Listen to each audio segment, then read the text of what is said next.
Alright, guys, welcome to the Dark Knight Show, and we are going to see a game that I just played against a candidate master. And what did I do? I played pawn to d4. The master played knight to c6, putting pressure on the pawn. That was well protected by my queen. I developed my knight, played pawn to d6, and just opening the bishop. I played pawn to h3 to stop that annoying bishop g4 move to control this g4 square. E4, I got 2 pawns in the center because opponent was not putting pawn in the center. I got 2 pawns in the center. Opponent developed the bishop. I played pawn to d5, grabbing more space, kicking their knight. Their knight moved. I traded. Opponent took back. This bishop, I was pretty sure, would need to go back to lose a tempo. Otherwise, it would get hit at some point by the pawn.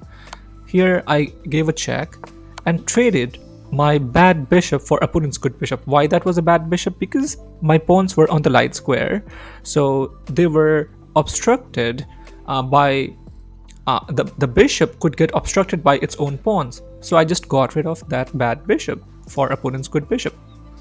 And then I castled. Opponent's bishop went back because sooner or later my f pawn would go forward and kick the bishop. So the bishop voluntarily goes back. We played c4, grabbing more space. Opponent played e5, grabbing space. Alright, fine. We played knight to c3. Opponent played knight to e7, developing. I played bishop to e3, a developing move. Castle, I played c5 because in this type of structure you attack the queen side, so I played c5, also offering trade of flank pawn for a central pawn, so that was a good idea. Opponent played f5. I had to maintain my center, so what did I do? I just protected it with the f pawn. A long beautiful pawn chain, as you can see, was created. Opponent pushed and attacked the bishop. Bishop goes back. Plays b6, attacking this pawn. I just protected, brought the rook into play, grabbing more space on the queen side because that's where I was attacking. Opponent was attacking me on this part of the board, on the king side, and I was attacking my opponent on the queen side because that's where my pawn chain was pointing towards. Generally, you attack that part of the board in chess where your pawn chain is pointing towards. So I was attacking that part. I was grabbing more space on that part. Trade happened. The bishop went back. I traded just to open some lines for my pieces. Queen went out.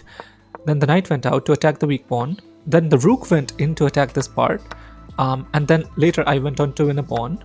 And also the rook was attacking this knight. So white's attack arrived way before than expected. Opponent's attack was not working. The secret reason is opponent's light squared bishop was missing that I already traded off, because in this type of structure, even Gary Kasparov once said that this light squared bishop is super important for the attack in these types of King's Indian type of attack on the king side.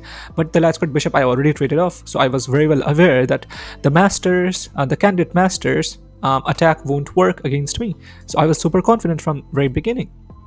So let's see how the game went. So knight goes back because the knight was being hit by the rook. So the knight ran away. Okay, fine. The rook joined on the c file. Just won a tempo, kicking the queen. Queen went back. Then the rook goes to h6, attacking this weak pawn. Queen protected the pawn. The other rook infiltrated. You can see white's attack arrived way before than expected. So took a pawn. Opponent sacrificed a pawn just to split white's pawns, but not that big of a deal. a5, opponent was trying to push this pawn, and I blockaded, put the bishop here, and blockaded the passed pawn. Pro tip, if they have a passed pawn, if you can blockade it safely, do it.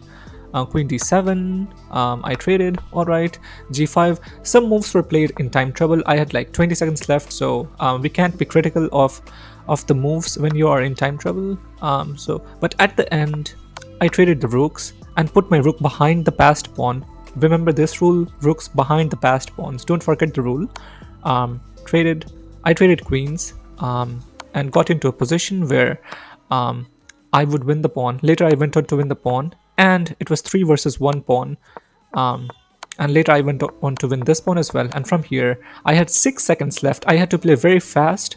So I played... how many moves did I play within in the last 10 seconds? Okay, let's take a look. Okay, so from this moment onwards, from move 40 up until move 66, so I played 26 moves within 10 seconds. as you can see. Of course, the position was not difficult to play, but still, 26 moves in 10 seconds. So all of these moves were played within 10 seconds. Here, and continued to push my pawns slowly. As you can see, beautiful pawn and rook march, and went on to checkmate. Most important idea from this game is king side attack doesn't work in this type of king's Indian type of pawn structure when opponent's light squared bishop is missing. So pro tip, secret idea, try to trade off the light squared bishop for your light squared bishop in this type of opening, and their attack won't work. Whether it's a master or a normal player, their attack is not going to work. And at the end, you'll see them getting checkmated. Hope you enjoyed the video. If you have any doubts, any questions, you know how to contact me. And make sure to like and subscribe the video. Thank you so much for watching, guys, and you have a wonderful day ahead. Happy playing chess. See you in the next video, and bye bye for now.